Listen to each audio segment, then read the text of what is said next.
an altercation. But Chief Beck says surveillance video and witness testimony rule out that story. Residents say they hope the chief's recommendation will help expose Venice's so-called bad cops. Maybe they'll look at this area again and see who they have on their force around here. Get some better officers in the area. People we spoke to complain of constant alleged police brutality, particularly against the homeless. Civil rights groups have accused Beck of protecting cops from punishment, most notably when he cleared 2 officers in the 2014 shooting of Ezell Ford, an unarmed black man. The chief says his decisions regarding officers are based on evidence. And not only willing to stand up for our folks when we believe in them, but also when we recognize a criminal act. Glenn was among 21 people fatally shot by LAPD in 2015, a 52% increase from the previous year. In Venice, Gil Reyes for LA This Week. Though the case advances to the LA County DA's office, prosecutors there have not filed criminal charges against a law enforcement officer in 15 years. Well, it was a panel discussion on the homeless from a business perspective. Ana Marcos has more on the latest attempt to wrangle a solution to the problems on Skid Row. The homeless challenge has become too great for businesses to ignore. And now the Rotary Club of Los Angeles is holding its own forum to hash out possible solutions to the growing crisis on our streets. We've got a chronic problem of over 25,000 men, women, and children, veterans living on the streets of Los Angeles, 45,000 here in the county of Los Angeles. Thinking about the cold weather, El Nino coming, we've got to act quickly. This is a crisis. The crisis is a humanitarian one, but it also affects the bottom line of both businesses and the city. This is a problem that affects all of us. We all have to come together to ultimately develop and implement solutions. Homelessness also affects crime rates. For the first time in years, the crime rate has gone up, especially in the downtown area in Skid Row, home to much of LA's homeless population. In my opinion, the problem of homelessness is a problem of poverty, it's a problem of mental illness, and it's a problem of substance abuse. And those are the 3 things that need to be tackled. Many believe the best way to tackle the issue is permanent housing with supportive services for mental and drug problems. Places like Utah have become role models. The last 10, 11 years, we've had a 91% reduction in our chronic homeless numbers from 2,000 down to a little under 200. So we've had great success. Economically, it's a lot cheaper than incarceration, emergency rooms, that kind of health care. Los Angeles Police Department constantly out there enforcing. For many, it's a problem we can no longer ignore for the sake of our humanity, our well-being, and our pocketbooks. I'm Ana Marcos for LA This Week. Dozens of business and local leaders, some from as far away as Utah, attended the event. Well, City Attorney Mike Feuer hopes families will take advantage of a new California gun law. It enables them to report relatives who they consider to be mentally unfit to own firearms. Gil Reyes has more from City Hall. Gil.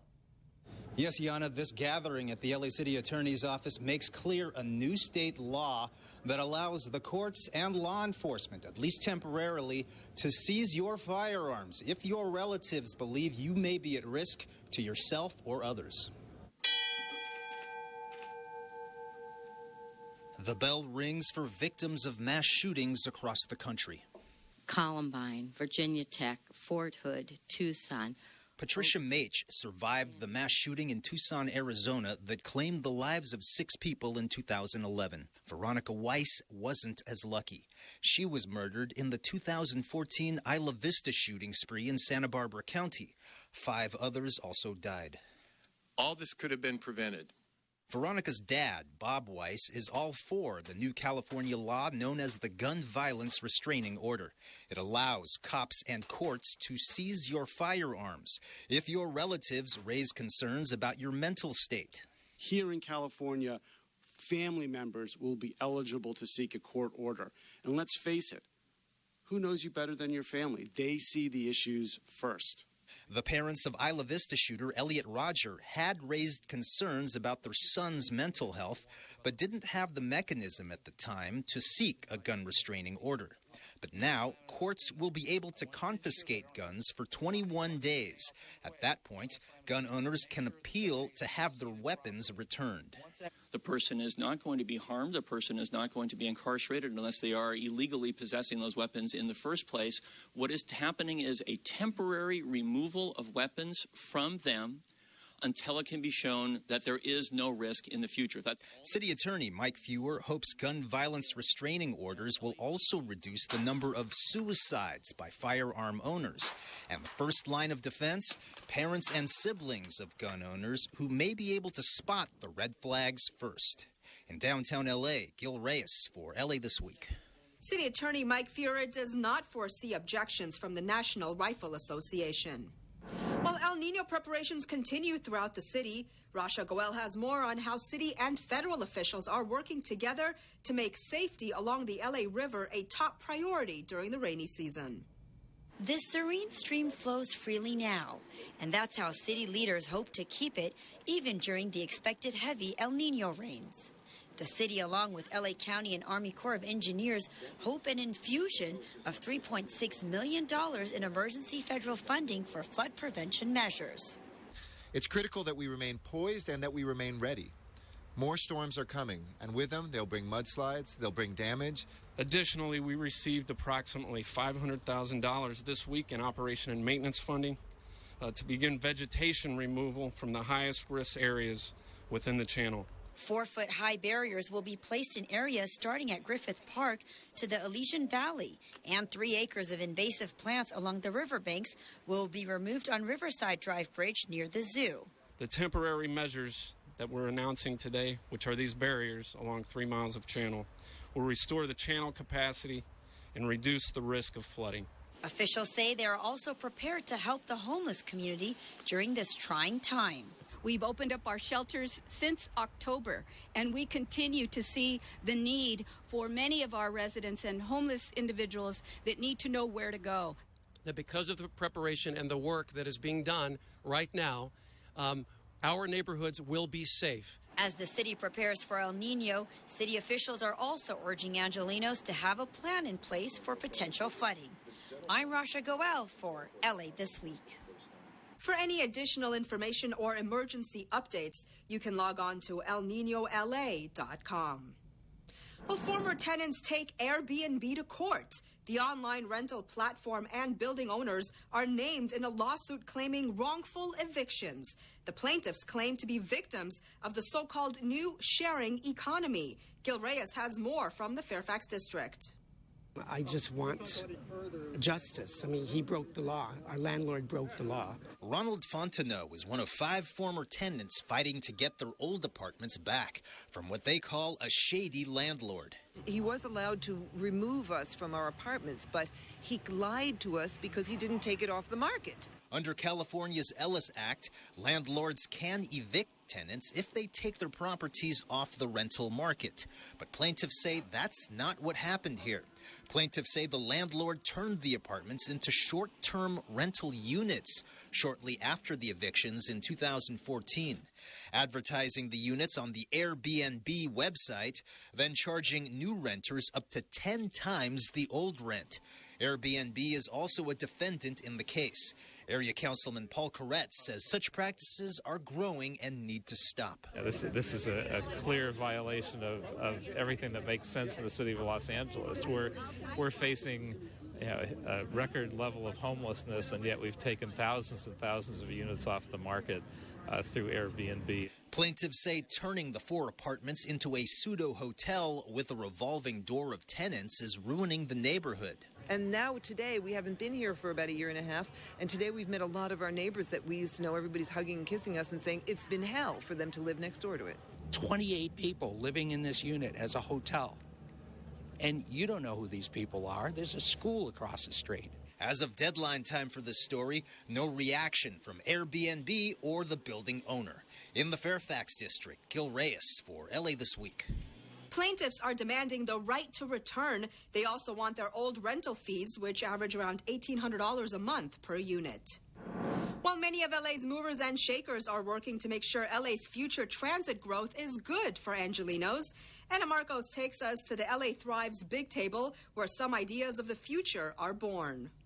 It's a sign of the changing times when a transit agency literally goes off the rails to focus not just on transportation, but on the community around its tracks.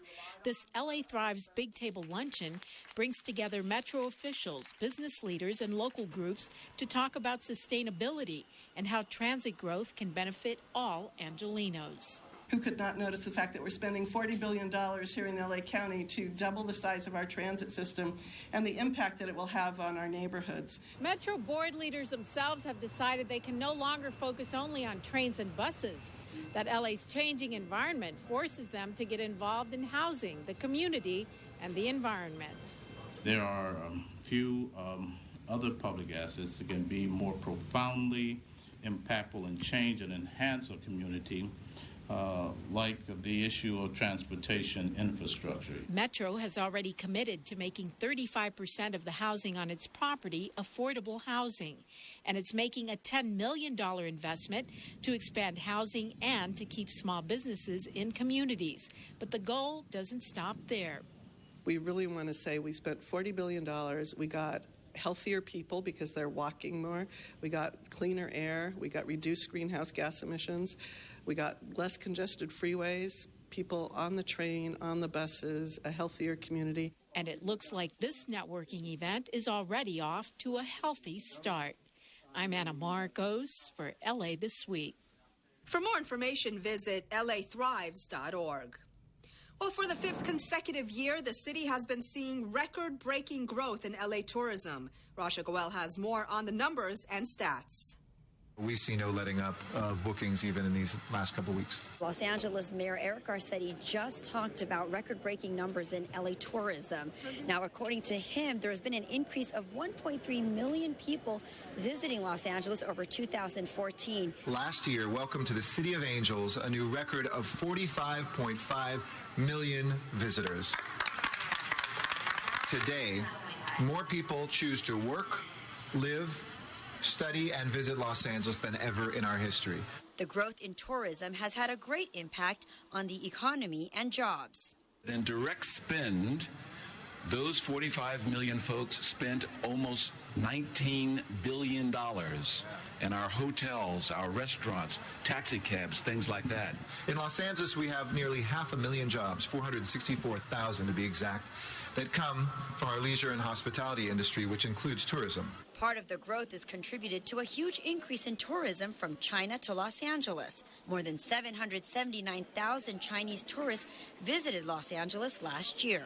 We are a destination not only for our natural beauty, mountains and beaches, our theme parks, our world-famous landmarks, but also for folks who want to do business with the 3rd largest metropolitan economy in the world. Visitors from South Korea also spiked with an increase of 11% over the last year. With Los Angeles being a connecting hub to 67 cities and 34 countries, airport officials are successfully moving forward with the modernization program at LAX. LA World Airports is spending over $8 billion to improve the guest experience by rebuilding and modernizing its terminals, making changes to the airport's dining retail offerings, and upgrading our technology in a very significant way.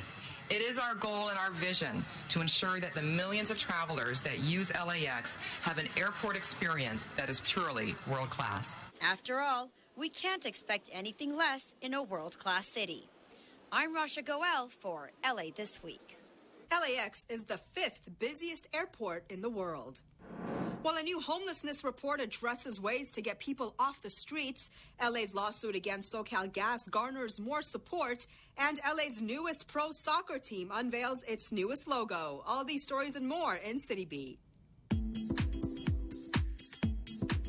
The City of Los Angeles released a draft homelessness strategy report, which lays the foundation for a regional approach to addressing this chronic issue. The report represents a commitment shared by Mayor Eric Garcetti and the City Council to scale up best practices for getting people off the streets and into homes. The report calls for substantially expanding staffing, services, rental subsidies, and permanent housing for the city's homeless residents. Its recommendations will guide the mayor's and city council's short and long-term homelessness policy decisions. The report also identifies potential funding streams and begins to estimate initial costs that will help inform the mayor's proposed 2016-2017 budget. City Attorney Mike Feuer announced that the County of Los Angeles has joined his suit against the Southern California Gas Company over the ongoing public health emergency at their natural gas facility near Porter Ranch. Feuer said the move is an important development to end this disaster, get relief for residents, and ensure nothing like this happens again. The leak began in October, forcing thousands of residents to move because of health concerns. Mayor Eric Garcetti joined the Los Angeles Football Club, LA's newest pro soccer team, to officially unveil its logo and colors at LA's Union Station.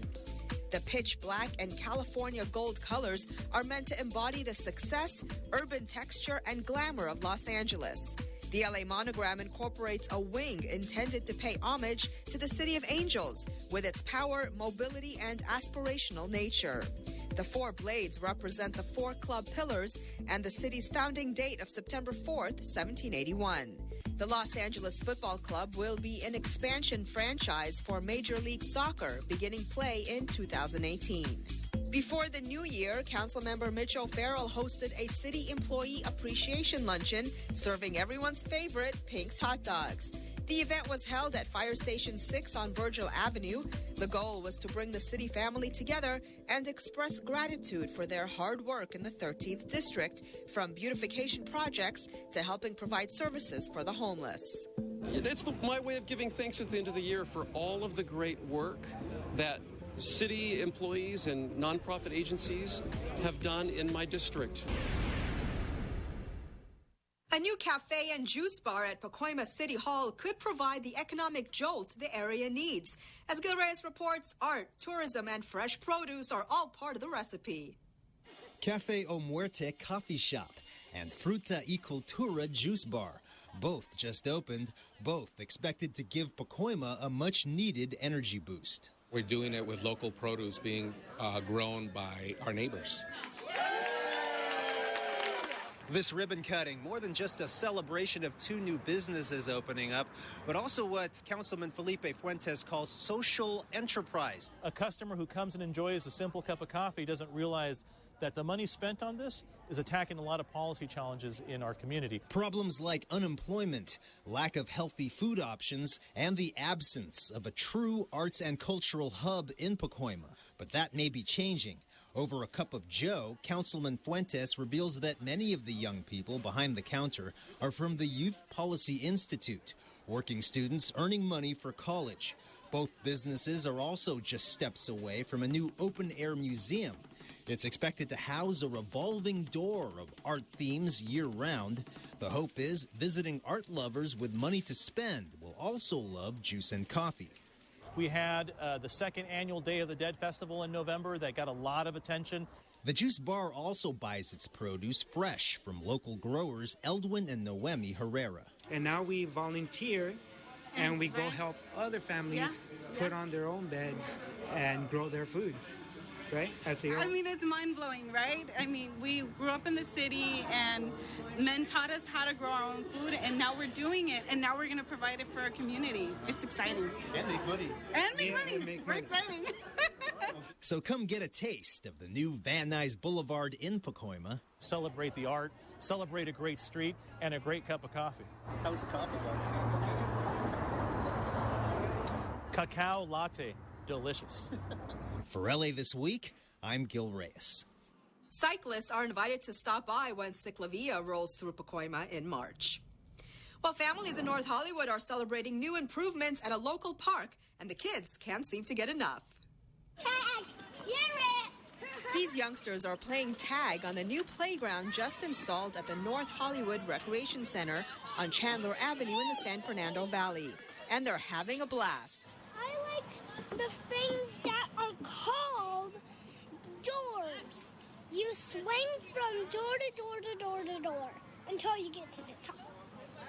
I just made that name up. City officials and community members gathered recently for the official ribbon cutting.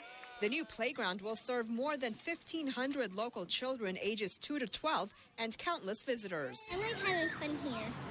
The nature-inspired design offers plenty of space to play for many kids at once, while the 6 sail canopies provide shade.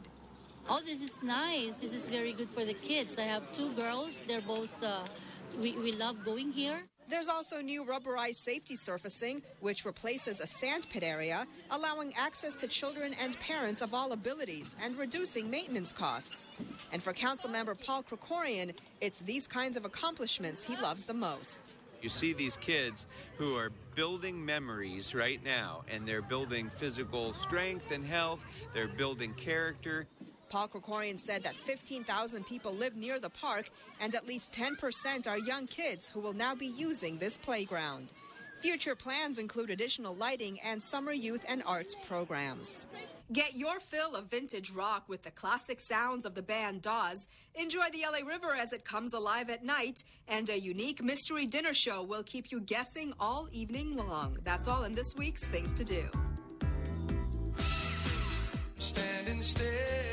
LA's own folk rock band Dawes hits the stage for a one-night performance. Dawes was formed from the band Simon Dawes after the departure of co-songwriter Blake Mills, subsequently abandoning a post-punk sound in favor of folk rock.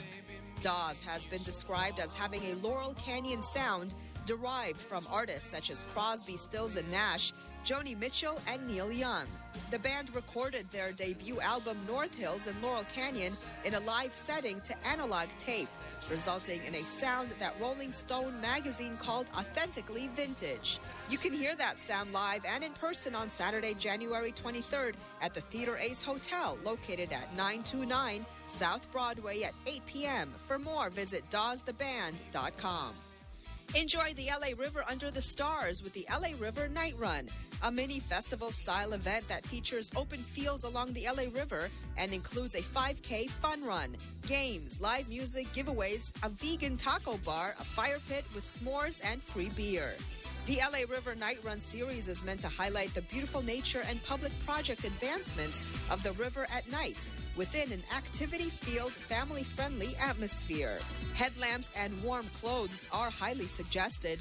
Throw on your running shoes on Sunday, January 24th, and head to 2800 Casitas Avenue at 7 p.m. for all the fun.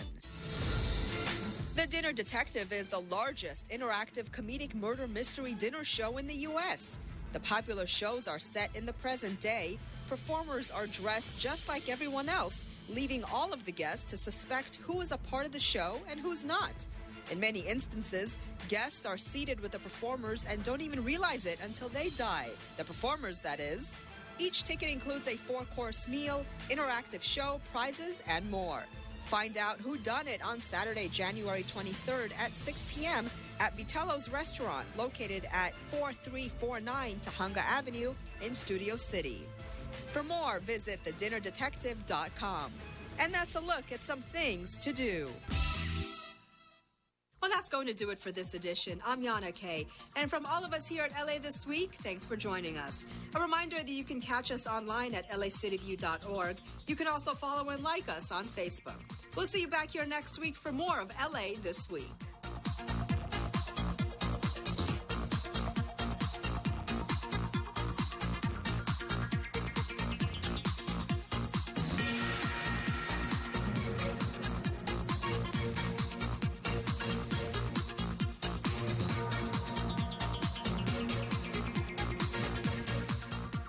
Property theft has spiked in the area the past year due to easy access for thieves.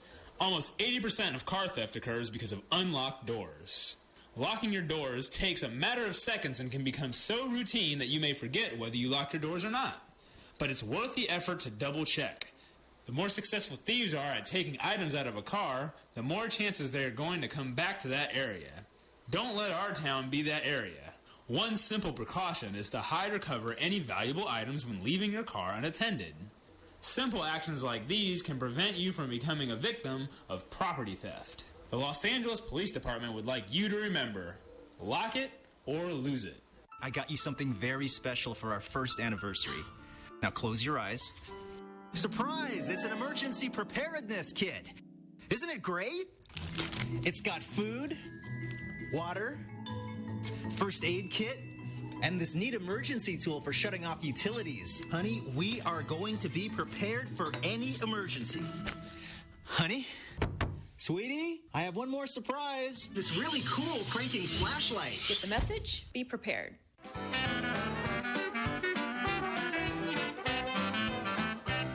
Hi, I'm Kevin from Chatsworth, offering you a taste of New Orleans since 1986. You're watching LA City View, Channel 35. Our city, our channel.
Good morning. Good morning.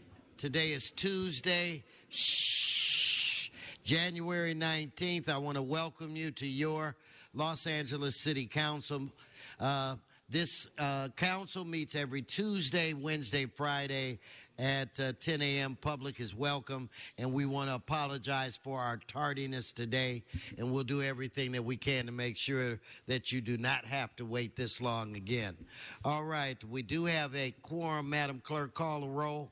Blumenfeld, Bonin, Buscaino, Cedillo, Englander, Fuentes, Harris, Dawson, Weezer, Carrasco, Corey, Martinez, O'Farrell, Price, Rue, Wesson. 10 members present and a quorum, Mr. President. Thank you very much. First order of business. Approval of the minutes. O'Farrell moves, Price seconds. Next. Committed to resolutions for approval. Buscaino moves, Harris Dawson seconds. Next. Mr. President, today is Tuesday, and now be the time for the flag salute. Okay, please all rise. Mr. Price will lead us in the flag salute. All rise. Place your right hand over your heart. Ready, begin. I pledge allegiance to the flag of the United States of America and to the republic for which it stands, one nation, under God, indivisible, with liberty and justice for all. Thank you, Mr. Price. Madam Clerk, why don't we run through the agenda? Items 1 and 2 are items noticed for public hearing. The Department of Building and Safety reports that items 1B, G, L, M, P, R, and U may be received and filed inasmuch as the liens have been paid. Also, there is request to reduce the lien amount for item 1Q to $297.43, and there is request to continue items C, N, and S to February 2nd. Okay, so without objection, that'll be the order. So do we have cards on these items? Yes, cards on items 1 and 2. Okay, let's move to the next set of items. Items 3 through 10 are items for which a public hearing has been held. Okay, members, any specials? I don't see any. Why don't we, Madam Clerk, prepare to vote on these items? Why don't we open the roll, close the roll, tabulate the vote? 11 ayes. Can we move on? Yes, and for item number 3, the ordinance will be held over for 1 week if not reconsidered with 12 members. Okay, remind me if we get another member today. Okay, let's continue. Items 11 through 23 are items for which public hearings have not been held. 10 votes required for consideration. Okay, so without objection, those items are now before this body. Do we have cards? Yes, cards on items 11, 12, 13, 15, 16, 17, 18, 20, and 22. Okay, let's hold those and prepare to vote on the remaining items. Let's open the roll, close the roll, tabulate the vote. 11 ayes.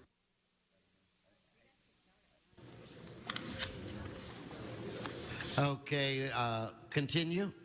Items 24 and 25 are closed session items. Do you wish to consider those now or hold them on the desk? I'll defer to the Chair of Budget and Finance, Mr. Krikorian. Thank you, Mr. President. Both of those matters have been considered by Budget and Finance, which recommends approval, but they are significant matters.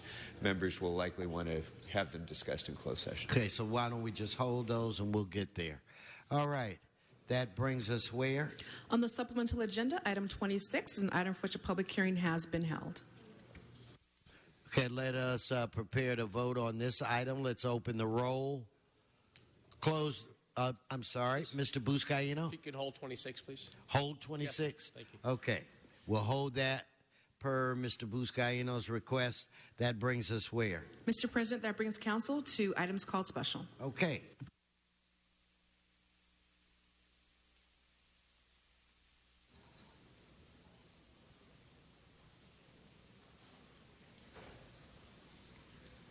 Okay, we're going to go to item 12. Mr. Walsh, we're on item 12. Please come forward.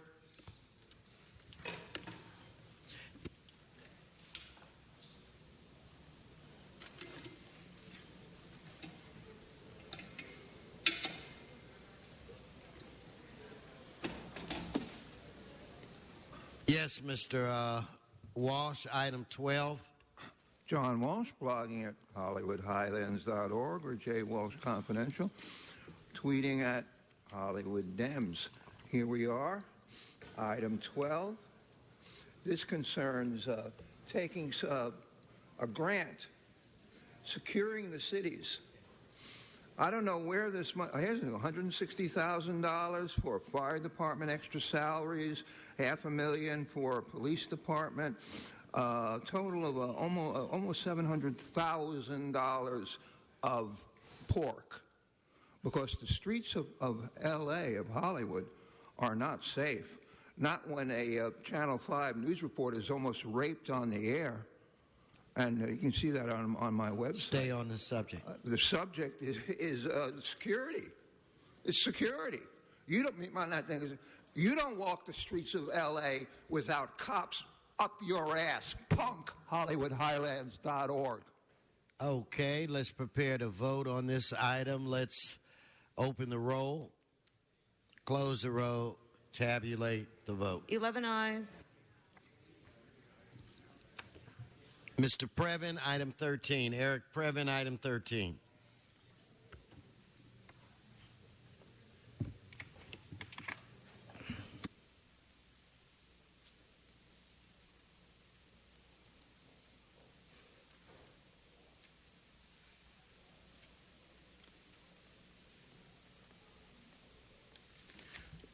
Good morning, Council President Wesson. It's Eric Previn from CD2. I'm just going to take 60 seconds on this one, so make a note so that we don't have a problem. So this one is, this is obviously the Vice Chair and the Chair of Public Safety reporting on the Clean Harbor Environmental Service Incorporated deal, which is to pick up hazardous materials. We have a series of contracts in the county on this same subject where we have a kind of a panel. And it's Don Canabia over there. No relationship to Englander here. That's the lobbying firm you're confusing in the middle there, sir. But I just want to make sure that we're not kind of duplicating, overdoing, and I have not had a chance to fully scrutinize that. So I would just bring it up. Obviously, hazmat collection is one of the hallmarks of any good operation, and we have to make sure. Today over there, they're also cashing some checks for the MDL, which has to do with, as Bonin will report, the copper that gets into the water that can be problematic. So, but rather than having little meetings about it, we should actually incentivize folks to do the repairs needed. So thank you, sir. Thank you. All right, let's prepare to vote on this item. Let's open the roll, close the roll, tabulate the vote. 11 ayes. Mr. Previn, don't go too far. We're going to do 16. Item 16.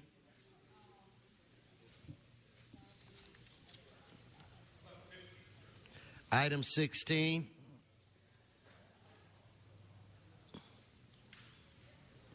All right. Okay, Mr. Previn passes. Let's prepare to vote on item 16. Let us open the roll, close the roll, tabulate the vote. 11 ayes. All right. Now we're going to go to number 19, Mr. Walsh. Number 19.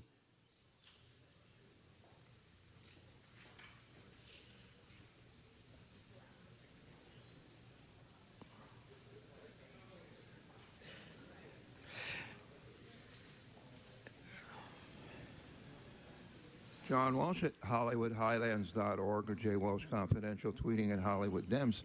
This concerns a change in churches to be opened as winter shelter. Well, I think this is unfair to the churches.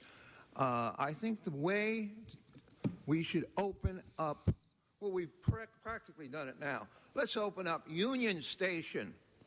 Let's fill it with the homeless because of these storms, the El Nino storms. Let's fill every red line station. They're almost filled now. That's why white people don't take it, because they don't like minorities living in the red line. The subject is the winter shelter, and my proposal is, instead of this, put an amendment in there and open up Union Station and all the red line stations to the homeless. HollywoodHighlands.org. Okay, thank you. Let's prepare to vote on this item. Let's open the roll, Close the roll, tabulate the vote. 12 ayes. Okay, Mr. Buscaino, it's my understanding you have an introduction for us. Thank you. I'd like to officially welcome for the first time in the John Flowers Council Chambers the newly appointed Consul General from Croatia, Sinistra Grgic. Please come forward. Let's give him a round of applause. Right here. We are so proud of our roots in San Pedro, many of whom immigrated from Croatia. And to welcome Sinistra for the first time here. We're looking forward to an amazing partnership with you and your office, and of course the entire Croatian community in greater Los Angeles area. So welcome to Consul General Sinistra Grgic, who was personally selected by the new president, Kolinda Mitrovic, who is the first female president of Croatia. And Mr. Grgic has a great long-standing relationship with the president of Croatia. So welcome to the city of Los Angeles. We all look forward to working with you and your staff here. Consul General, welcome. All right. Thank you, Mr. President. Welcome. Thank you, Mr. Buscaino. All right, thank you. Okay, we have 12 members. Madam Clerk, why don't you list the ordinance or ordinances? We'll reconsider them, and then we'll vote on them again. That's item number 3.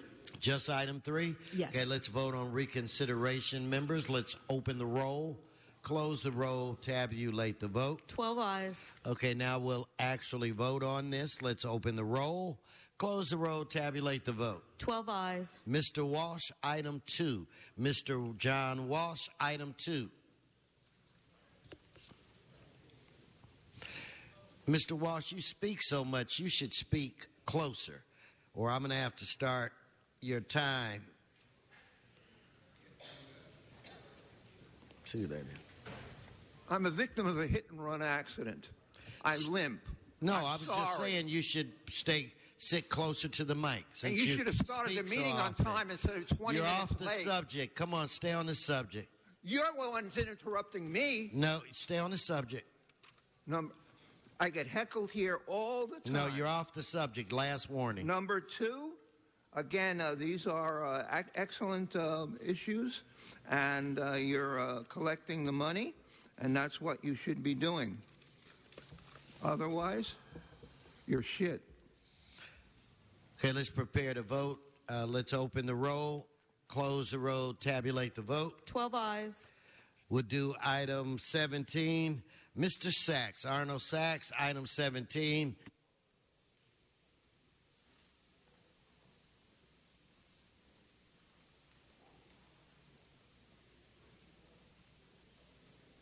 Arnold, please come forward.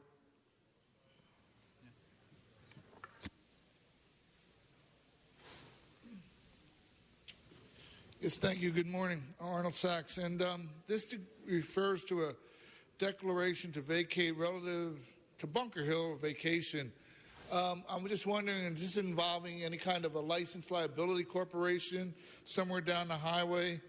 Items 21 and 23 refer to initiating a declaration. So will they come back? Stay on this one. To vacate.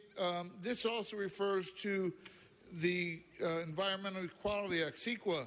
So are those other items on the agenda? Who pays for that CEQA report? Who does that actual funding for the CEQA report for these vacates that are involved here? And a lot of this is involved in land usage, which refers back to, can you say, Porter Ranch and the land use there. It's going to introduce a motion in the Board of Supervisors. Stay on the subject, Mr. Walsh. Okay, thank you. Let's prepare to vote on this item. Let's open the roll, close the roll, tabulate the vote. 12 ayes. Okay, item 20, Ms. Pearman and Mr. Walsh. Item 20, please come forward. Item 20, please come forward.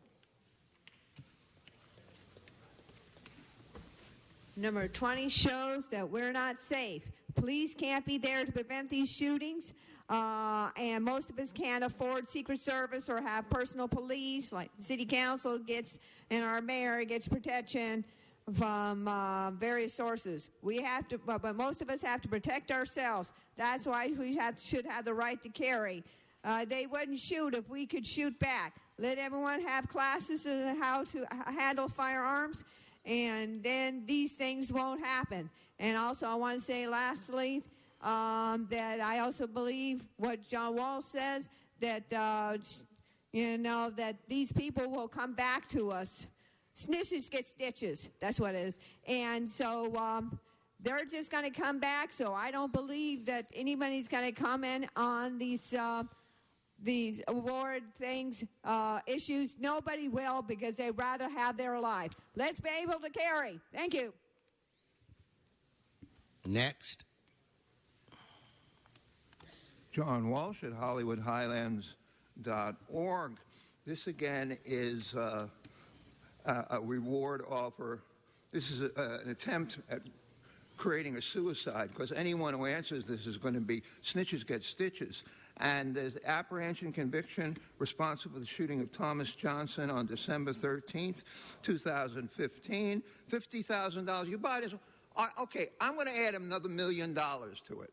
$1,050,000, because in this city, when a gang murders you, that is a never get out of jail, never get in jail card free. This is never going to happen. I don't see his relatives up here. You know, they're really stone members, gangs, when even their relatives don't show up and shed a few tears. Again, these rewards are stupid, ridiculous, and a waste of time. HollywoodHighlands.org. Let's prepare to vote. Let's open the roll, close the roll, tabulate the vote. 12 ayes. Okay, don't go far, Mr. Walsh. We're on item 11, Mr. Walsh. Item 11, Mr. Walsh. I believe this is his last minute, followed by Mr. Sachs, followed by Mr. Previn on item 11. John Walsh, HollywoodHighlands.org. This is another security grant. This one is Homeland Security for $55 million.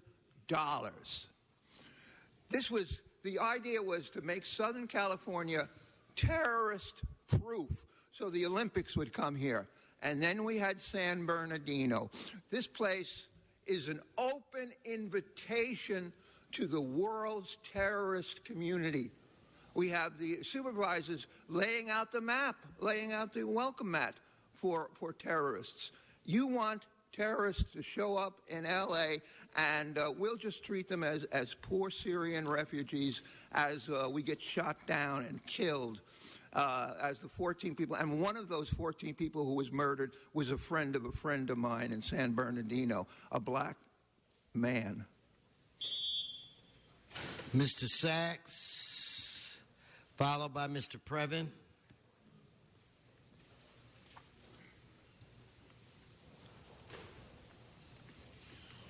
Yes, thank you. Good morning, Arnold Sachs. And it is a grant. It mentions a total of a little over $55 million. But it mentions the partner jurisdictions are going to get 27, almost half the grant. And these partner jurisdictions include 16 cities, the County of Los Angeles, and the Red Cross. What jurisdiction the Red Cross is, as far as these cities is concerned, I'm not sure. But the grant then refers to would leave $27 million left over for the city of L.A. And I'd just be concerned about the city and its budgeting processes on how it spends money, that the $27 million, what it'll be going for and how it'll be used, and the oversight that the city has, especially led by Mayor Spaghetti. Okay, Mr. Previn.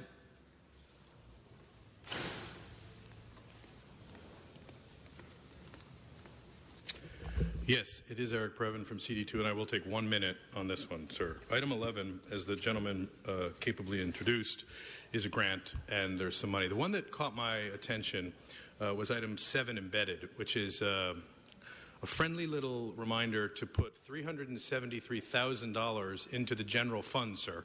So this is big kind of Homeland Security money, but there's a reason for that. And the reason raises the question, why the general fund and not the fringe fund? Because it is for fringes on some of the law enforcement deployment that would be included in that large grant. I think it was $56 million total or whatever it is. So the question is, why are we migrating $373,000 into the general fund? And this is money to protect us against terrorist attacks, not to float around in the big pond. Thank you. Okay, let's prepare to vote. Let's open the roll, close the roll, tabulate the vote. 12 ayes. Okay, we're going to go to item 15. Mr. Previn, I think you said 15 you wanted to speak on. Mr. Walsh is out of time, so if I could get Eric Previn and Arnold Sachs. Yes, sir. Right. It is Eric Previn from CD2, and thank you, sir, for that introduction. Today, item 15 has to do with the great IBM. Some people know this company as Big Blue. This is CopLink Data. They are partnering up with the LAPD, the LASD, and others to help kind of track and run the servers on some of our law enforcement work. This is a great group. They do a lot of business downtown. They have a lobbying arrangement, sir, that has caught my attention at both jurisdictions. So that's why I wanted to bring it up here. My feeling is if they're going to lobby through England or Kanawha and Allen, as they do, which is their right, that's the law, and they say let's just make it up because I'm not up on the today numbers, but it's something like $100,000 a year that goes into the lobbyist group for the city. But then over at the county, they're doing the very same thing for the county business. Now, what I think, and I think it's appropriate, is that when a guy looks at the list of who's been doing what kind of business at the city of Los Angeles, if the same guy, which would be, I don't know, Matt Kanawha or one of those guys, and IBM are doing a deal for $100,000 over here, we want to know also that he's doing a deal over there. Because then I think it raises the level of impact and influence that he can exert on some of these guys like Buscaino and the guys who are in there in the law enforcement every single day trying to hold the line like Englander. Oh, wait. Oh, right. He's one of the guys who's tied to that group. But look, they don't go to the same meetings as we've read over the years, and that's why this is completely appropriate. The one thing that is a little bit questionable, though, is this whole server thing, because servers and law enforcement are can be like the lost leader, the kind of problem story, like with the tasers. We remember, sir, with those cameras, in comes the camera at X $100, but then you get $1,000 a year to run the server. So when you do the math, it looks like it's a little $5-6 million deal, but when you do the real math, it's a $37 million deal. So that's the kind of stuff that gets the public a little irked when we're being sold one kind of bill of goods. And then it goes up even higher because we're bulking up on more of these tasers. And to conclude on taser, because I like those guys, give me one second. Thank you. So, Mr. Sachs.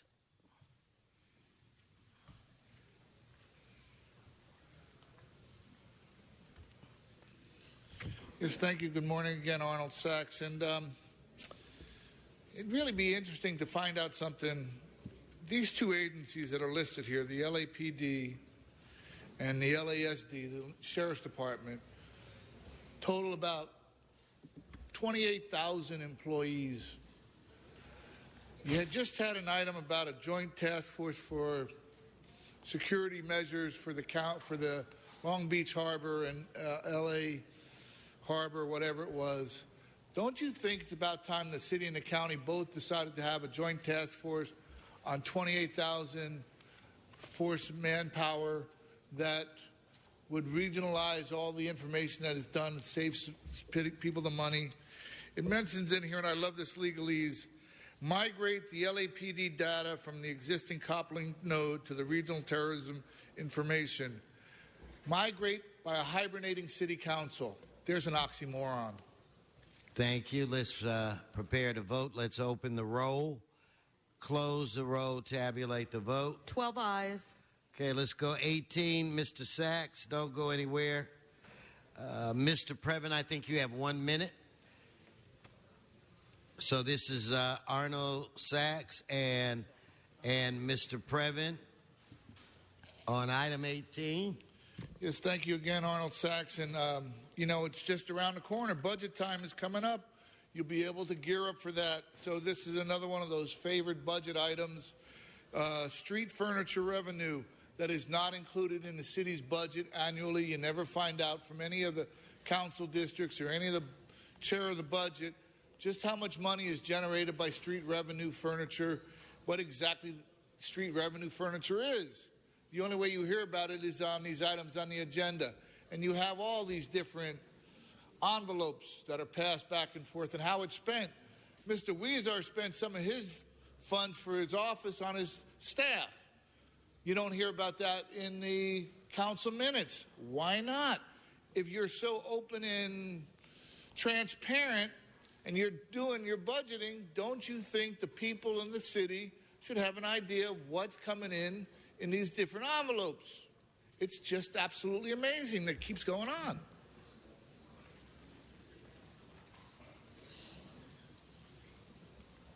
All right, Mr. Previn, it's his 1 minute, correct? Okay.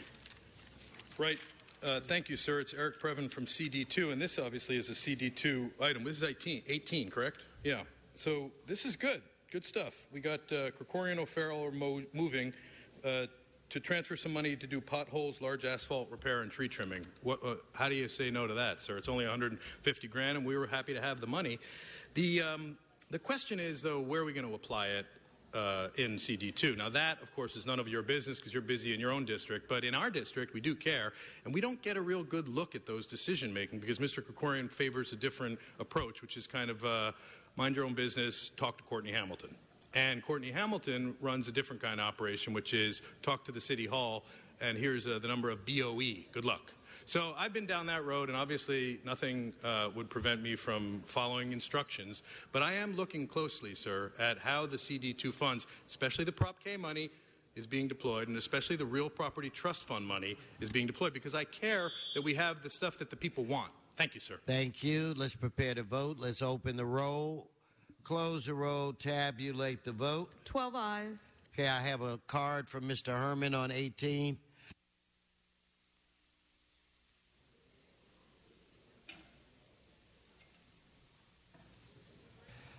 So then we have to vote on reconsideration because his card was in. Yes. So let's hold tight. On that item, let's open the roll. We're on reconsideration. Close the roll. Tabulate the vote. 12 ayes. Go ahead, Mr. Herman. Mr. Speaker, in this small amount of considerable time of 15 seconds that I wish to hold, I just want to remind you that it is a Happy New Year, and I am looking forward. Stay on the subject. To this $150,000 not to be allocated for this fucked up problem of why homelessness is the war in Los Angeles. Let us vote. Let us open the roll, close the roll, tabulate the vote. 12 ayes. Okay, Donna Pearman, item 22.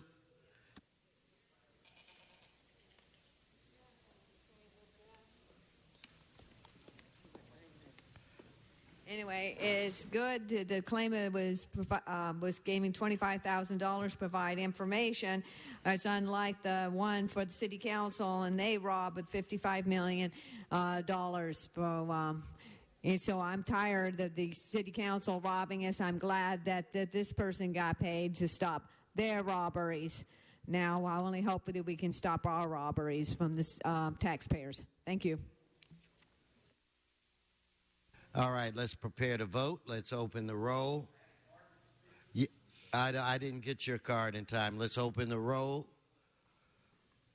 close the roll, tabulate the vote. 12 ayes. Okay, now we'll move to item 1. If hopefully you have a card on item 1.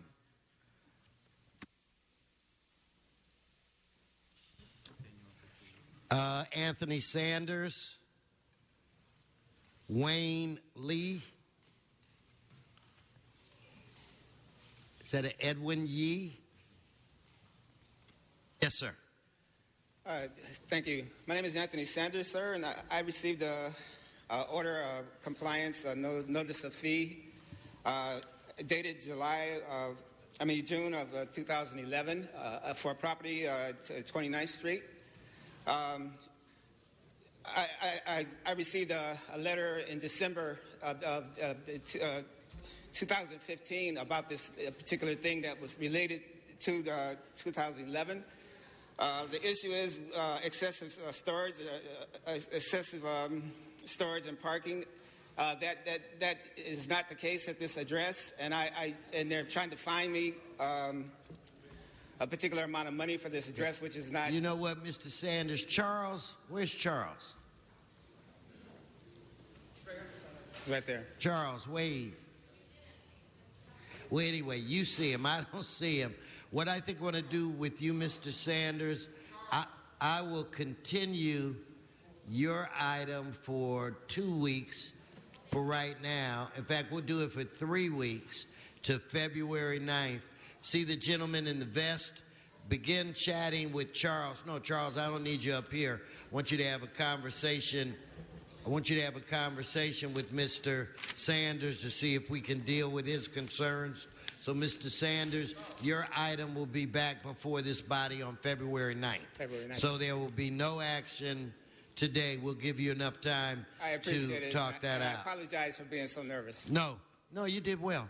Okay, so if I could have Wayne Lee, and I think it's an Edwin Yee. Wayne Lee.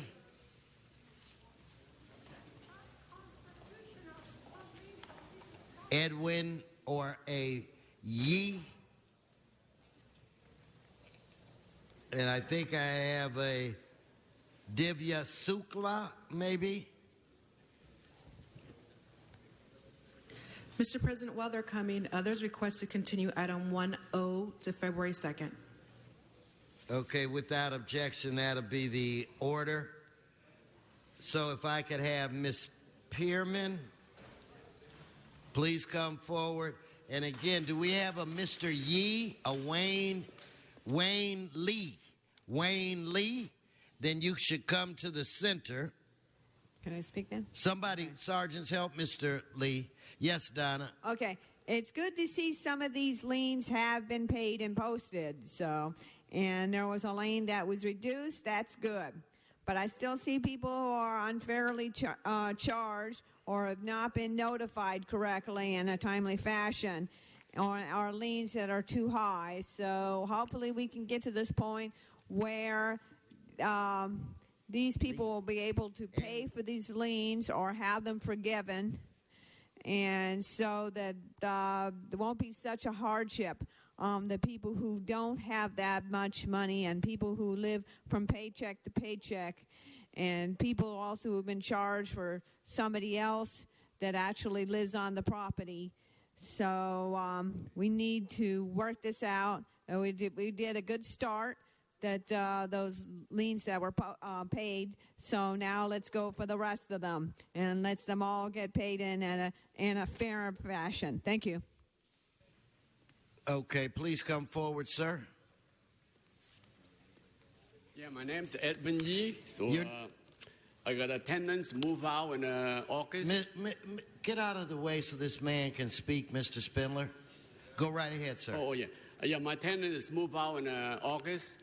So December, the new guy come in, the new tenant come in. So they're going to still charge me late fee, so maybe you can reduce the fee for me. What's the address? 4002 West Washington Boulevard.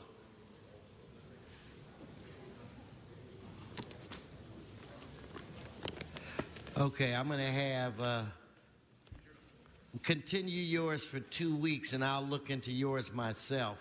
So 2 weeks, Madam Clerk, would be February 2nd. Mr. Johnson. Mr. Johnson. Mr. Johnson. If I could have you go in the back, talk with Mr. Lee. Come right over here and speak with the gentleman in the gray suit. Okay. And just for the record, Mr. President, that item is item 1K. 1K, all right. Mr. Sachs and Mr. Herman.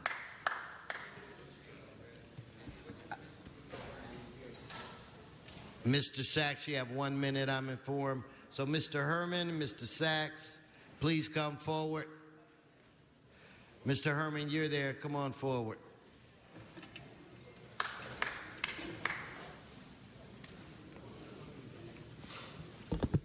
Now, we all know that most of these liens are unconstitutional. They violate your rights, and they take out punishment towards the budget.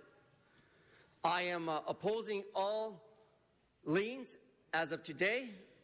I ask that you table them to the side, as we all know that Mr. Spindler is having a problem in Mr. Bloomfield's area for the conditions of a lien, because someone in Mr. Correz calls us fucking Latinos.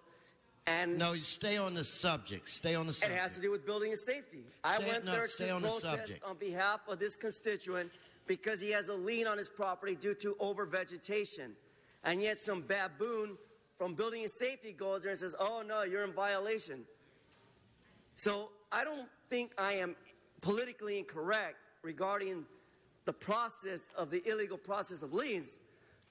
I'm just protesting that I oppose them to the letter of the law, because the city attorney has allowed the violations of our rights to be heard as you interrupt speakers from not you're off finishing the up their subject. time. Thank you. Come on, Mr. Sachs. Your time is done, Mr. Herman. Sergeants, he hasn't been here in a while. Refresh his memory on the rules. No, Mr. Herman, you can sit down or you can leave. Mr. Sachs, come on.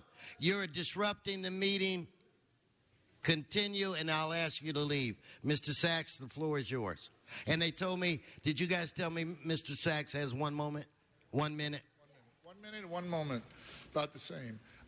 Yes, thank you. These liens that you impose on these houses or these residents, whichever, how would you define them? They're not defined as a tax. So I'm thinking they would be defined as a fee that are imposed on these people for various number of reasons. And so I'm thinking, I'm looking at 2 different stories here. One is from September 7, 2015, and the other is from October 26, 2015.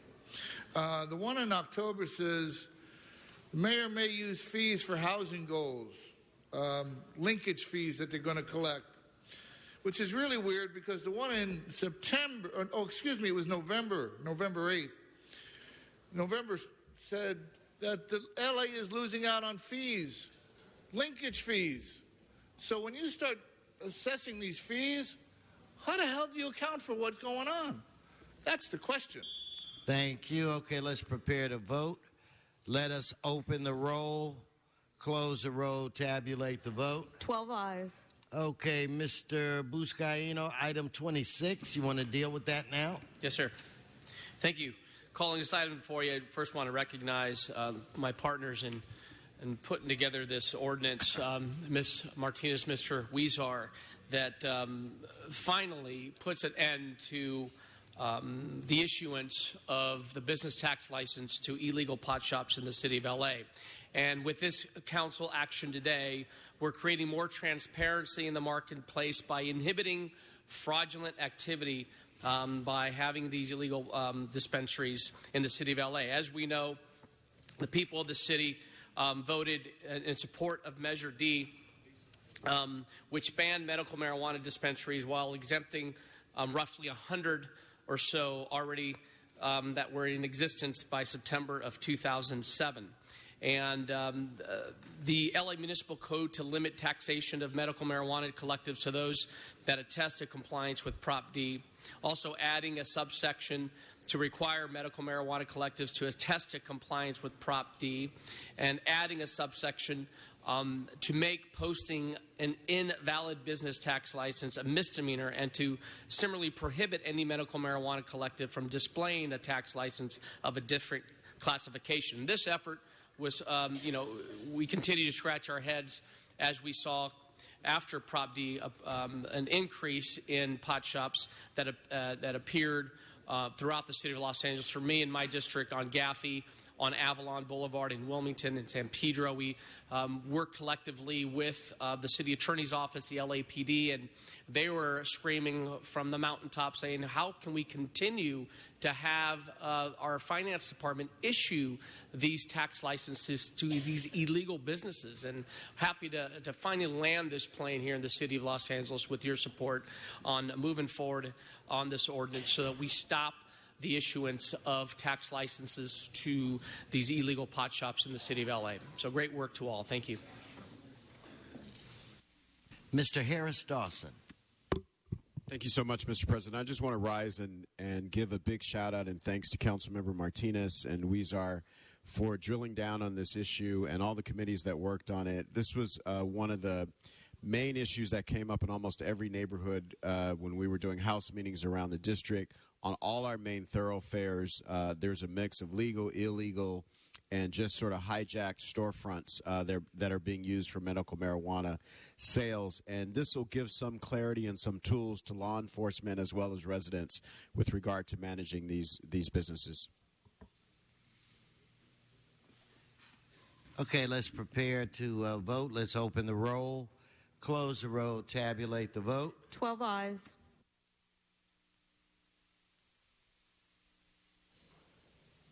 Okay, well, before we move into closed session, I'm going to take up a couple of the general public comment cards.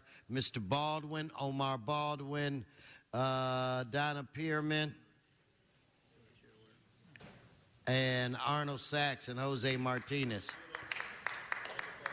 Wait, before you start, Ms. Martinez. Can I ask that item 26 be sent forthwith, please? Without objection, that'll be the order. Yes, sir. Mr. Baldwin. Hello, my name is Omar Baldwin. I'm founder and CEO of Peace Please nonprofit organization. Today, I would just like to, I'm going to introduce myself a little bit first. I'm a founder of a nonprofit. I'm a published author, and I'm a homeless youth. I work with Peace, the Peace and Freedom political party, and I do a lot of other stuff. But today, I just want to read you guys a little bit of writing that I was involved in at the Covenant House homeless shelter. And we put together a collaboration of writers, and me, myself, I wrote a little bit. It's titled, We the People. We the people, peace be unto you. Peace is a nation free of currency, a globe where everyone shares resources, ideas, and land. Peace is a government that works 24 hours a day for the people. Peace is good, peace is nice, peace is cooler than cooler ice, peace is mellow, peace is yellow, peace is younger than brand name Jello, peace is for today, peace hopes for tomorrow, peace please worldwide, let's all holler. Thank you. So if I could get next, and then I called Arnold. So Arnold, please. No, Ms. Pearman, it's you now. But Mr. Sachs, come on. Because I have to go into closed session. Reopen Van Nuys video conferencing so Miriam and those in the valley can speak. Vote Republican. Please vote any Republican. Hillary is a lying bitch. Don't vote for her. She lied when it comes to issues of contaminated water in Flint, Michigan. She and the Democrats knew the situation way back in April 2015 and held it back.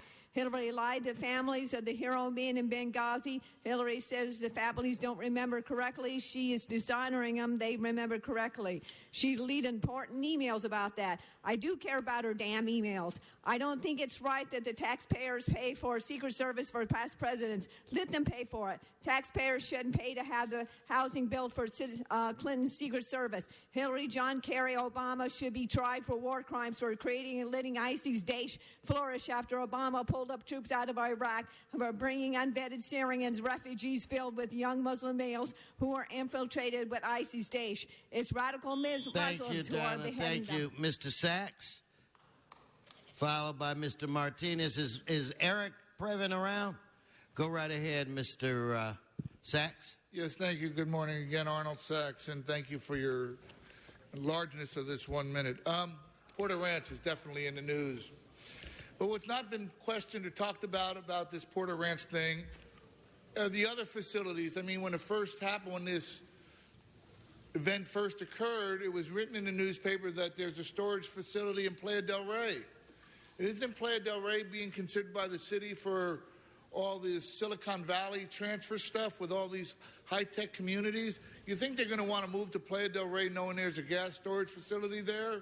There was another community named, I think it was in Goleta, but the fourth community wasn't named. And if you were here long enough in L.A., you would remember that there was a methane gas explosion at 3rd and Fairfax. And what happened there? Nothing but the new development that went up there. Big deal. If you moved there, that's your fault. You should have known. And if you didn't know, Thank talk you, to the Mr. government. Sachs. Mr. Previn.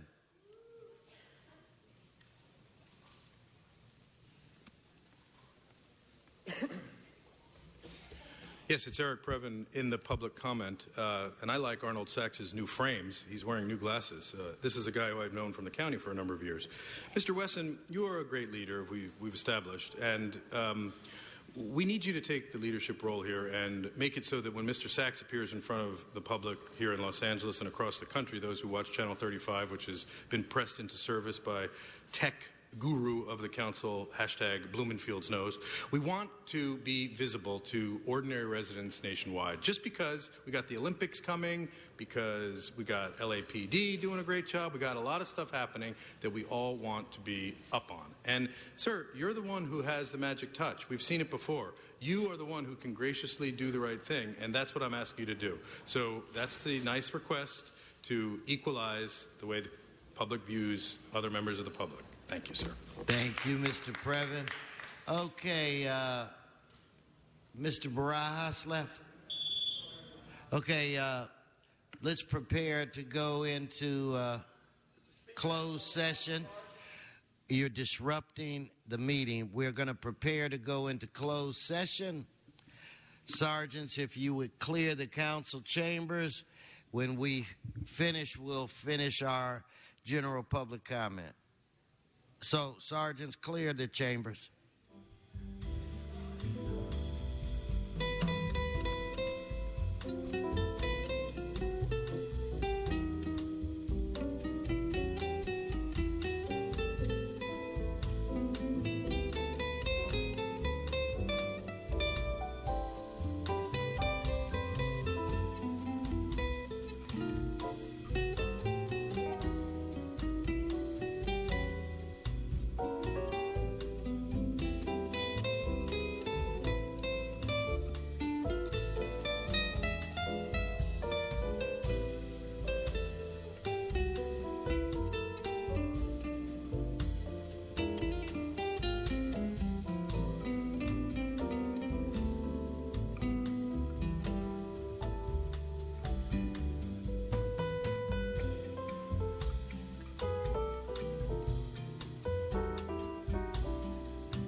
Quiet.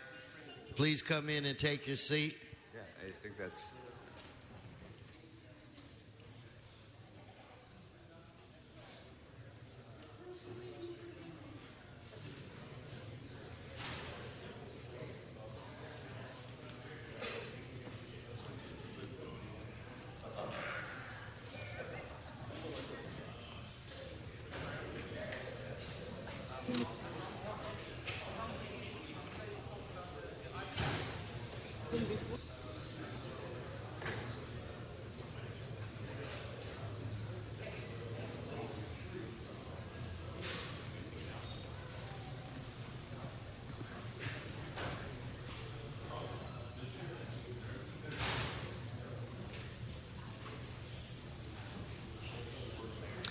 Okay, we are back in public session. Madam Clerk, what is before us? For item 24, the recommendation in the case entitled Cash Register versus the City of Los Angeles et al. Is to authorize settlement in the amount of $16,700,000.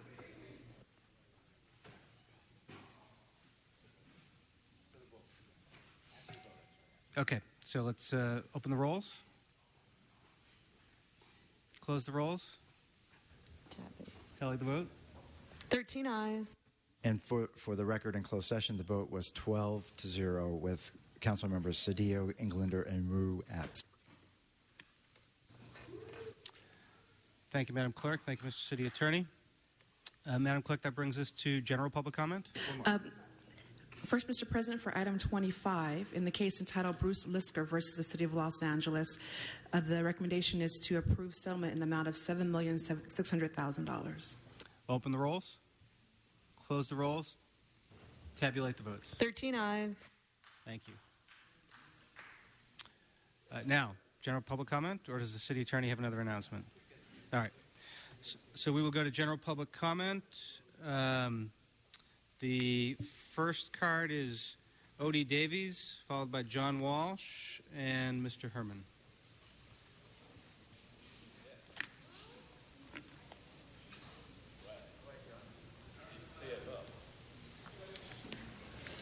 Is Mr. or Ms. Davies here? Please, you're first. Okay, here. Mike. Good morning, everyone. I came this today. I was here last year, about August, pleading for the release of my car on a DMV hold from tickets that are not real. And I'm here again to plead for that release, and also on young men among you who verify my file and the evidences, trying to do what every American should be doing to help me. He got fired, from what I understand. I'm also pleading for you to review that action. America needs good people.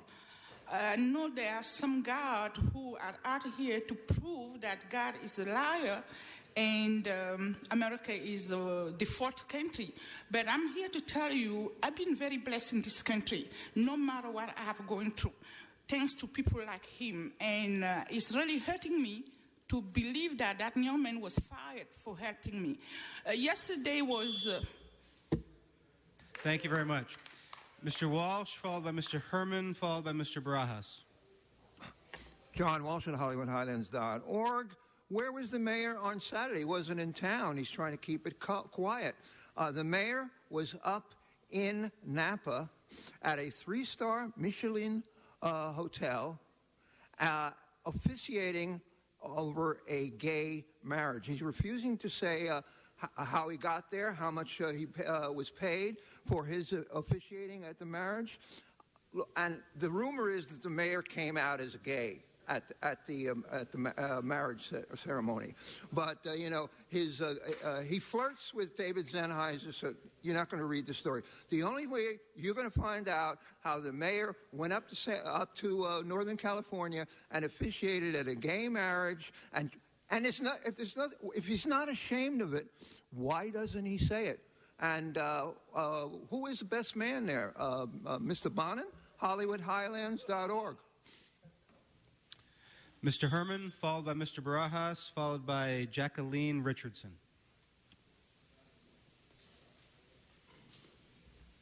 It's a real shame when Jose Huizar goes to prison for violations of multiple fraud and abuse in the city of Los Angeles. It's going to be a real goddamn shame when someone with a disability like Michael Carrion, who's come in here and said to you, remove the K-rail off of Soto now for the last 15 fucked up years, that the people of the city of El Sereno and Boyle Heights have been denied access, programmatic access. And why? Because one stupid a-hole can't understand that you're taking away a pathway, a pedestrian area designated for use. So get on the fucking ball and fix that corridor on Soto off the San Bernardino. And when the Federal Highway Administration gets you to fix the goddamn ramps and curb cuts in that area, all I could say to you is hootie-hoo! Brian Barajas, followed by Jacquelina Richardson, followed by Prentice Jenkins. I wanted to give a warning for everyone here, and it's just a simple warning about the cowardice of certain individuals. I wanted to quote a Shakespeare King Lear, a play, and I wanted to see if anybody can reflect, on the Flint situation and everything else. But quote, "The weight of this sad time we must obey. Speak what we feel, not what we ought to say. The oldest hath borne most. We that are young shall never see much, nor live so long." In other words, the collapse is going to murder and kill the young, the old, and everything else. What I handed to you was a document, a leaflet called "Take Power Away from Obama Now. Stop the Killing." Now, any coward among us, like Hamlets, shall we say, you are responsible for the murders. That's a fact. Thank you, Mr. Barajas. Jacquelina Richardson, followed by Prentice Jenkins, followed by Mark Hurd.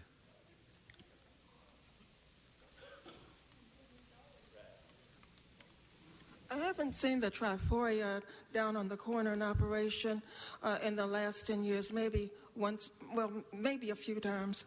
I'm wondering if it hasn't been fixed already, if there could be a contract with the owners that they'll do a monthly maintenance to check the wires, music, and lights, at least once a month or more. If they wished, or if you wish, they could hire a local contractor who could do that maintenance work for them at least once a month or more. That would not cut in too deeply into their profits, as far as I know, and that should not cost over $6,000 a month, or they can get it for much less, all depending on what they're doing. And not to build the city, but to build the owners of that and make sure they take care of the maintenance, so people of the city can enjoy the lights and the low music. Prentice Jenkins, followed by Mark Hurd, followed by Ruth Sarnoff. Yes, Prentice Jenkins, City Life newsletter, activist since 1991. I'm here to present letters to all of the city councilmen to stop the ridiculous notion of associating the word Islam and Muslim with terrorism. I want that stopped, because Muslims are not terrorists. A man named Timothy McVeigh blew up a federal building in 1991. He was associated with Christians. No one called that man a Christian terrorist. They don't call Christians that. So stop calling Muslims Muslim terrorists. Just refer to them as terrorists. Also, you have a statue over in Grand Park of guess who? George Washington. That man was a slave owner. Y'all got a statue of a slave owner looking over a park that says, "This park is for everyone." That statue needs to come down. We don't want slave owner statues looking over black people. Mark Hurd, followed by Ruth Sarnoff. Mark Hurd. All right, Ms. Sarnoff. Followed by Zumadog, followed by Mike.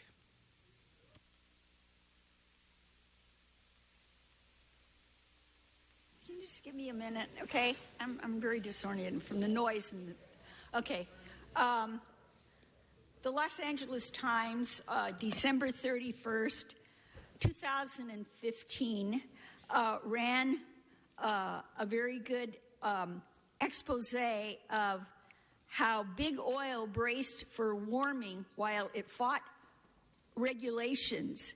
Basically, what happened was Exxon and Mobil created a business model and had their businesses functioning based on saying, we got a plan for climate change. And the picture here shows the height where they actually built the platforms and stuff in the North Sea and in certain areas for the rising of the seas.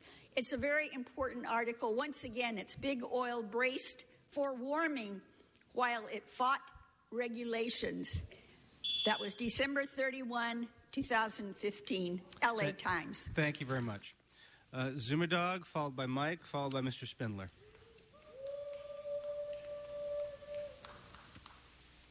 Thank you.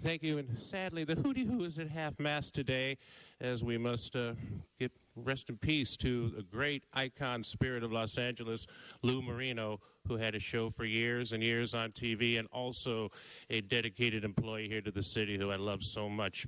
Now, I'd like to give a citizen's alert because the city has a new gun control violence order, and we all want safety in the city, but I'm concerned it allows police to get restraining orders against people for a year without any type of hello, people. Obama is trying to take the guns away from the citizens when he has his Syrian refugee militia here to come. And we need to defend ourselves. So now what has happened, Fuhrer with Obama has it, where cops can put restraining orders against you and your gun gets taken away just because the cop says to the judge. Okay, this is some scary stuff. More coming. Thank you. Next card simply says Mike, followed by Mr. Spindler.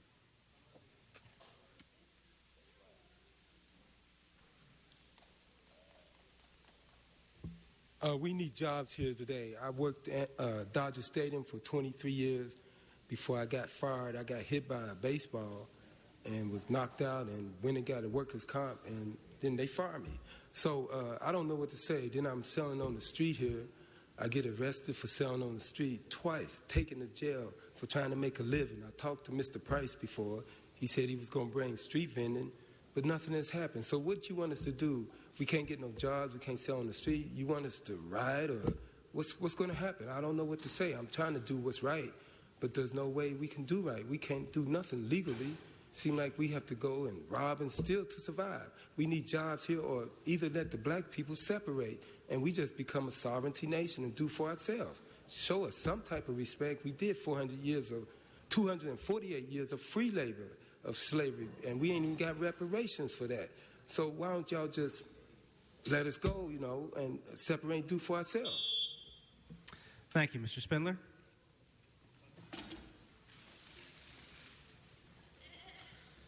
Right. November 10th, Negro Jew arrestee in the house. So you paid off the two people. 34 years cash Delano Register lost of his life. A lousy $16 million fucking dollars. No, you give them $1 million for each year, like they did in Chicago. But he's only worth $500,000 a year because he's black, because you couldn't pay him the right amount of money. They'll take the money because life's too short. But when you got Uncle Toms like Marchese pulling your fucking cards, you're going to continue to get arrested. When you continue to arrest Zumadog, when you continue to throw me out of meetings, when you continue to go out to my house and find me, you're going to keep fucking up. 5 claims. I'm up to $1,312,120 against you assholes. Pay up, bitches, or see me tomorrow. All right, members, that concludes public comment. Madam Clerk, what is before us? Council has motions for posted and referral. Posted and referred. That clears the desk. All right, members, any announcements today? Any announcements? All right, seeing no announcements, everybody please, in chambers, please rise for adjourning motions.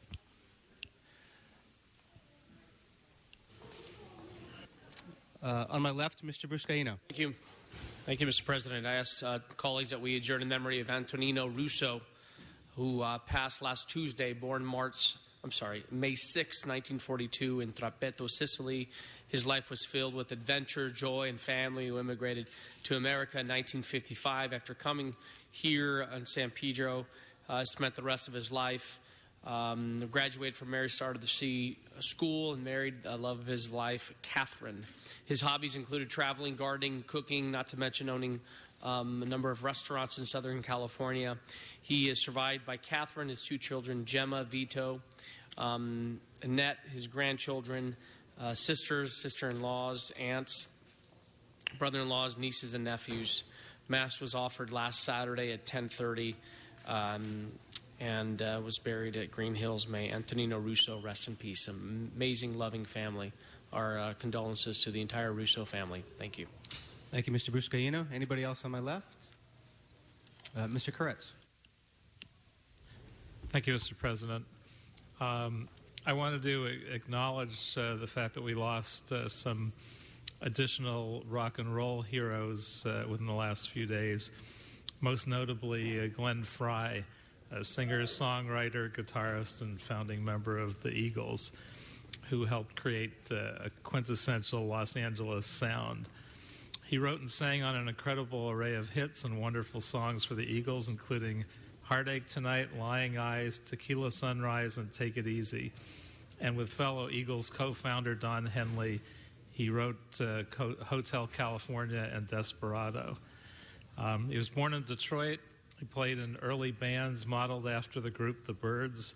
He came to L.A. and became part of the famous Laurel Canyon folk rock scene that included people like Joni Mitchell and Jackson Browne. And Don Henley and Glenn Frey met at the Troubadour nightclub in 1970, I believe, when they were both auditioning to be the backup band for Linda Ronstadt. They went on tour with her and then formed the country rock outfit, the Eagles. Don Henley credits Frey as the one who started it all. He learned how to do his songwriting partly from living above Jackson Browne, who lived in the basement of the building that they both were in.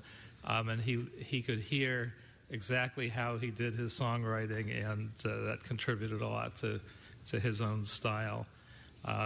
The Eagles were huge successes with 3 #1 studio albums in the mid to late 70s, 5 #1 singles, and their 1976 collection, their greatest hits, has been leapfrogging with Michael Jackson's Thriller as the best-selling album of all time, with both of them around 30 million copies.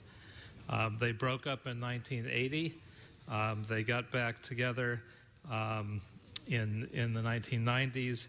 In between, Glenn Frey also became an actor, including a regular stint on Miami Vice. Don Henley said that the Eagles would only reunite when hell freezes over. They did get back together, and in fact, they had a very notable live album titled Hell Freezes Over. As a member of the Eagles, Frey won 6 Grammy Awards, 5 American Music Awards, and the Eagles were inducted into the Rock and Roll Hall of Fame in 1998, and Glenn Frey into the Songwriters Hall of Fame in 2011. He was only 67 and passed away in New York due to complications from rheumatoid arthritis, acute ulcerative colitis, and pneumonia. He was married to Cindy Millicum since 1990, and they had 3 children. And he was an inspiration to people throughout the world and will be forever missed. I do also want to note that rock and roll, which lost David Bowie and Lemmy of Motorhead and Glenn Frey, also suffered 2 other losses this weekend. One with the passing of Dallas Taylor, who was the drummer on Crosby, Stills, Nash and Crosby, Stills, Nash and Young early albums, and Dale Griffin, who was also a drummer and was co-founder of the group Mott the Hoople, which had great hits like All the Way from Memphis and All the Young Dudes. They had a reunion, but unfortunately he had suffered from Alzheimer's during the past decade, so he was unable to join it. So we mourn the loss of all these creative artists. Thank you, Mr. Koretz. Any other adjourning motions? All right, seeing no more adjourning motions, the council is adjourned until 10 a.m. tomorrow. Have a great day.